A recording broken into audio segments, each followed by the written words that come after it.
There. Excellent. Hello. Great to see you all here. Fantastic. And well, I'm here to speak to you today about minority studios. Come on.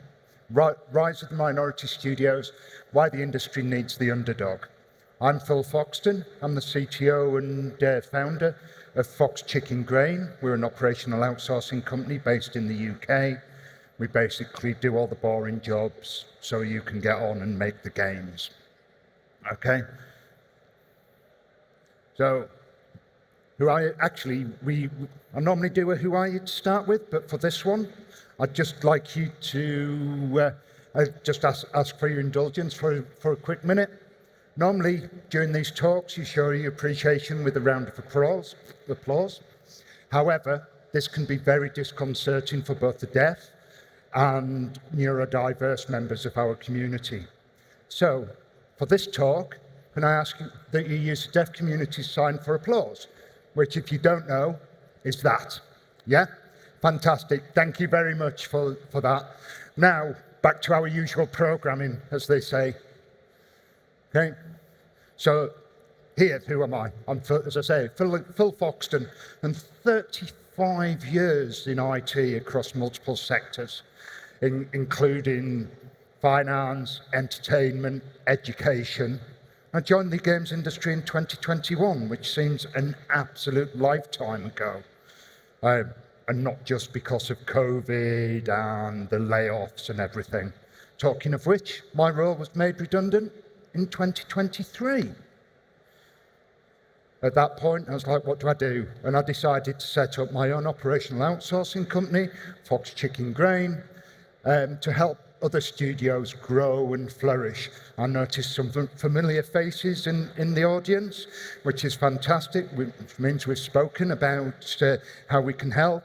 If there are people I haven't spoken to, please find me afterwards, and I'm more than happy to talk, either myself or Kira here, about how we can do it. While I've been doing helping these studios, a lot of those studios fall into the category of minority studios that I'm going to talk about.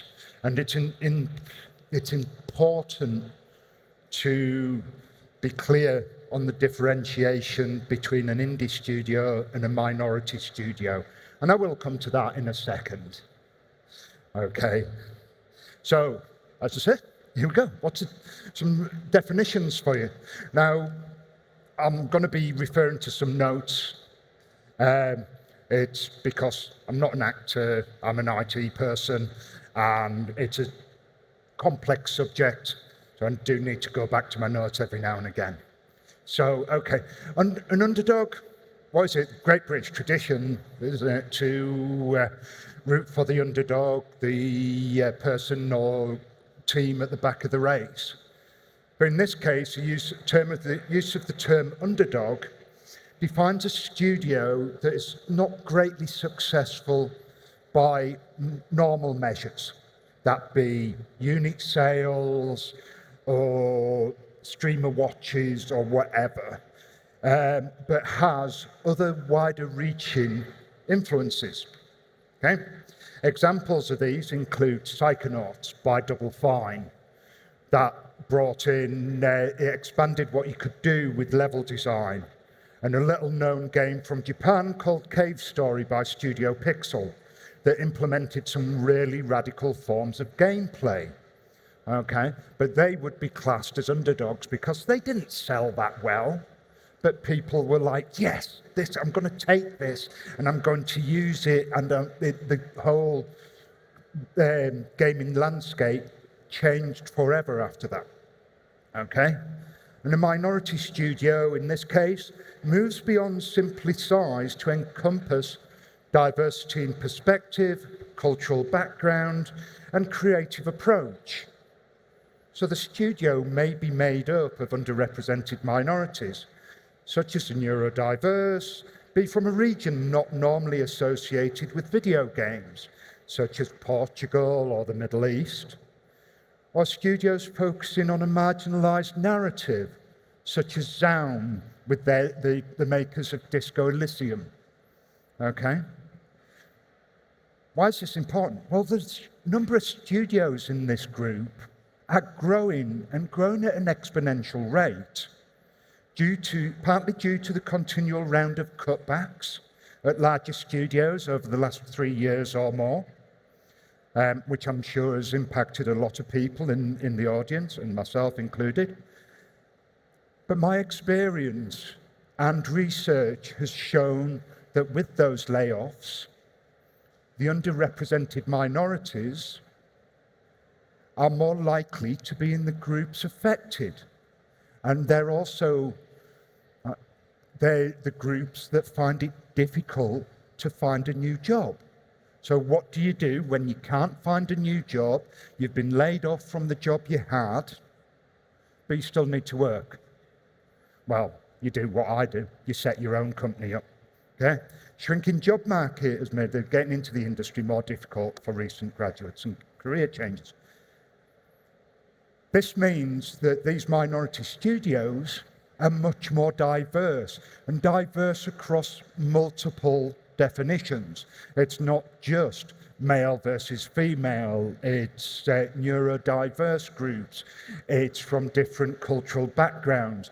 One of the great games that I'll mention a couple of times during this talk is called Dreams on a Pillow, and that's made up of a group across the global group with Dutch, English developers, Palestinian developers.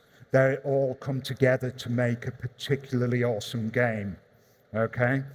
And that experience, that diversity, leads them to make fantastic games that people want to play, okay?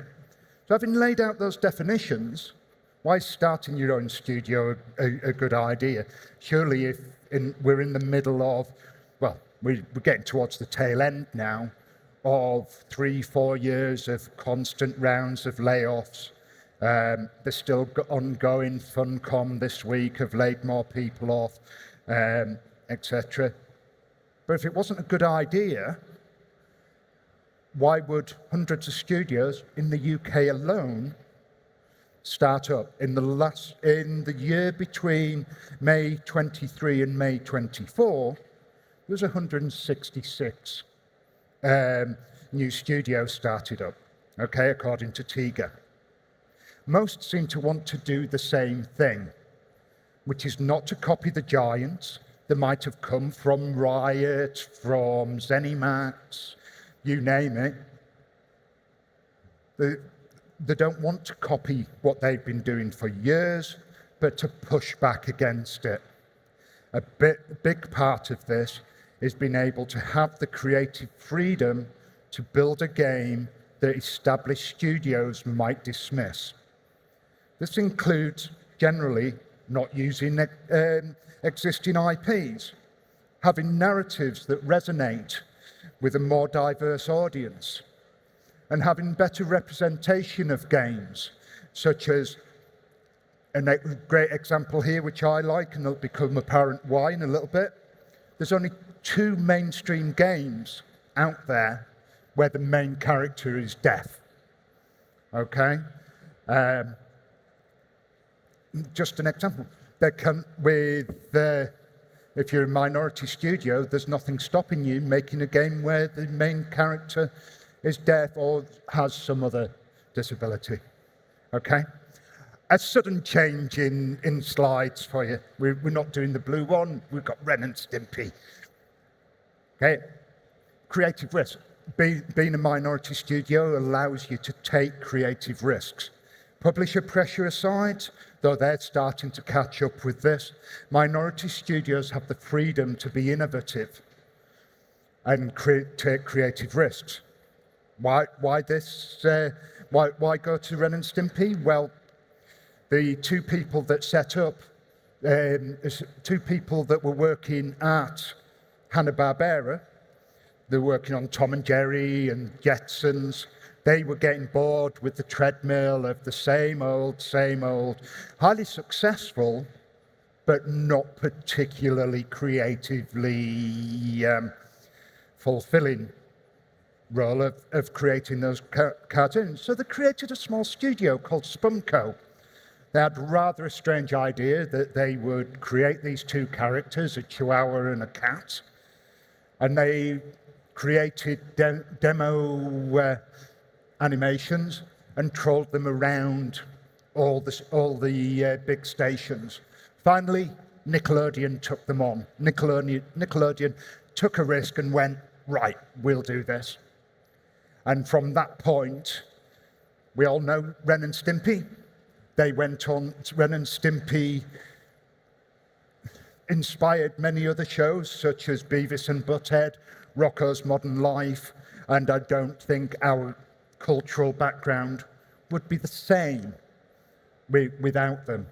But this talk's not about my favourite animation shows. If it was, it'd probably be about 3 hours long, and I'm sure you'd be bored by the end of it.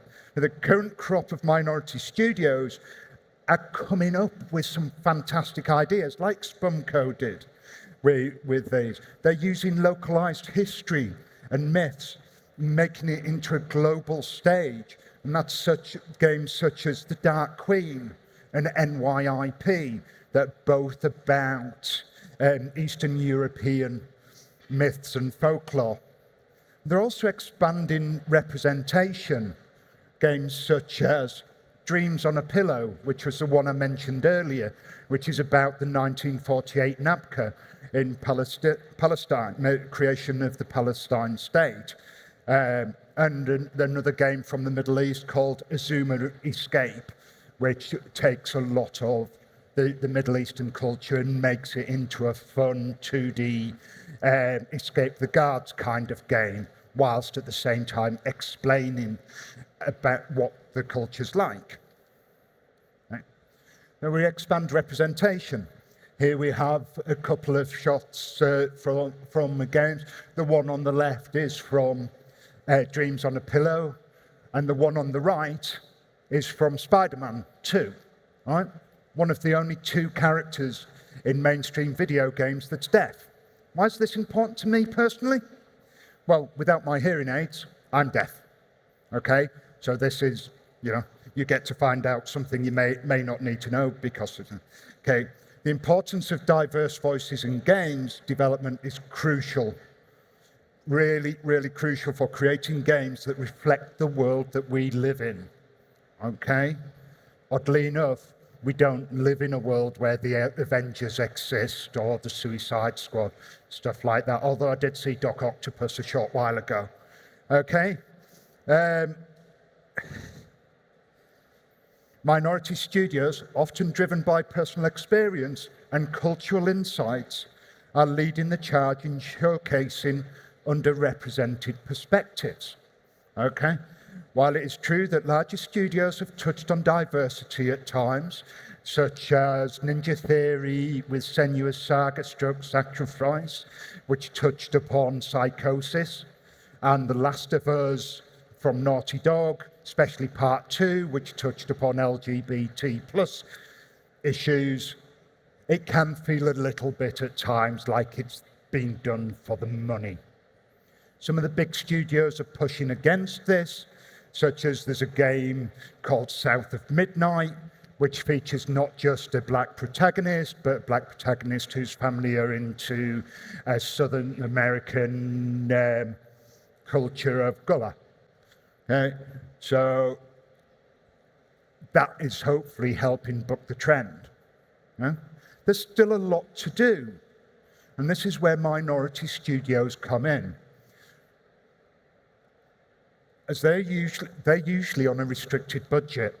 Those of you in the audience that run a studio, you'll no doubt realize just how difficult finding finances is to make a game, to run the studio, okay? And this is due to the pot of funding growing smaller and getting harder to access. Although, good news, it's starting to get tiny bit easier. Right? An example of these kind of games that the studios work on, such as mentioned, Dreams on a Pillow, which is set in the 1948 NABCA. and there are others that tackle some very, very difficult subjects. Yeah? But the important point here is the fact that these games are not just being made, but gaining attention from the game-playing public. Okay? And support, and admittedly limited funding. Yeah. With a more diverse minority studios foster and build a culture in the industry that encourages experimentation and risk-taking. This can only be a good thing. In an industry that has suffered more and more from innovation paralysis, this is allowing the industry to grow. Having these types of studio in the industry have a very good side effect if they also attract people who wouldn't normally play games into playing games. And a growing player base can only be a good thing, because if you have, as an example, say you make a game where the whole point is to create the color purple, and you get people that I love games where I can create the color purple. More games about creating the color purple exist. Yeah, more studios go, I'm going to make a game about creating the color purple. Okay? As previously mentioned, you might not realize this, but I actually fall into one of those groups because I am deaf without my hearing aids, which is interesting. And what I've found is more and more people are making accessible games. There's a studio called Inner Loop that have made a rhythm game that is accessible. I can play it. I don't need to wear headphones or anything because of the way that they've created the game. It's visual rhythm rather than actual sound rhythm that I can play. But if you are, for want of a better phrase, a normal hearing person, you can play it with headphones on and play it with audio rhythm. So it works for everybody. And being a minority studio has allowed them to do that. That's one person. And a growing player base, obviously, stands to reason, can increase the chance of a studio being successful. The knock-on effect of that is those players want games to play, and everything that goes with that. So that be merch, etc. Okay. Challenges. It's not all roses and rainbows, though, I'm afraid. Minority studios have their own highly varied challenges. A lot need the support and guidance of a great mentor. But sadly, there's only a limited number of mentors. There's only a limited number of people who are able to do that and want to do that. Okay? To assist that, groups such as Intergames and Limit Break in the UK exist to give both mentors and mentees a safe, guided way of connecting and working together. 1 second.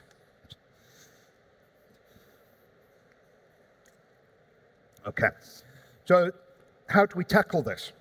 Okay, sorry, before we come to that, marketing might be a bit of an issue as well. Marketing might be a bit of an issue, as the game-playing public readily buy what they know. Okay, convincing them to adopt to something else is a major challenge. Okay, a good example of this is initially Vampire Survivors didn't really sell that well until they discounted it at the first Steam sale, and everybody was suddenly like, what's this game? I've got to play this, and then suddenly sales shot off, and it's become the phenomenon that we all know now. Okay, so how do we tackle this? It's already mentioned, groups like Intergames and Limit Break do an absolutely fantastic job.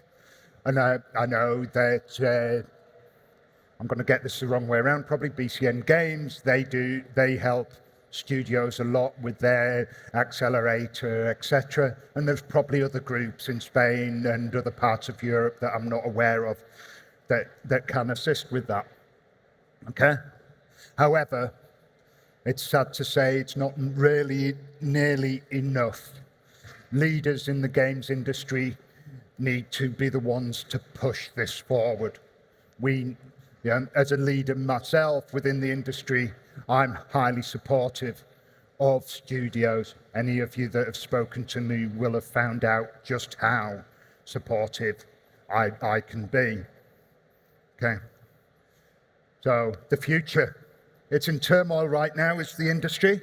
Large studios are still downsizing. As I mentioned, Funcom just this week, small studios are still struggling to get funding, but the minority studio is a shining star in that industry. When large studios can produce games like Suicide Squad, at the same time that a minority studio, 2 people from a small town in North Yorkshire, UK, can produce a game like Thank Goodness You're Here, yeah? Then you start to think, actually, minority studios are onto a good thing. Incidentally, if you've not played Thank Goodness You're Here, I know it has been translated into multiple European languages, and it's a great afternoon of gameplay. It's about 2.5, 3 hours long, but it's fantastic. It is really, really good, okay? And if, on the same note, if minority studios can produce games like previously mentioned Vampire Survivors, Core, Baboosh Cats, and Cassette Beasts, and the number of these similar studios are growing, then I believe that we are all in for a fun ride over the next few years. It's going to be interesting, it's going to be fun, yeah? And I always like to end my talks with a call to action, and this time is no different. We should be calling on the leaders in the video games industry to help and support these studios in any way they can. If they are the future, then it is bright, colourful, and full of variety. The alternative is more of the same, and nobody wants to work in a stagnant industry. I don't, okay? Thank you all. It's been fantastic meeting you all. And have we got any questions? Thank you. I'm about all day if you do have any other questions. Thank you.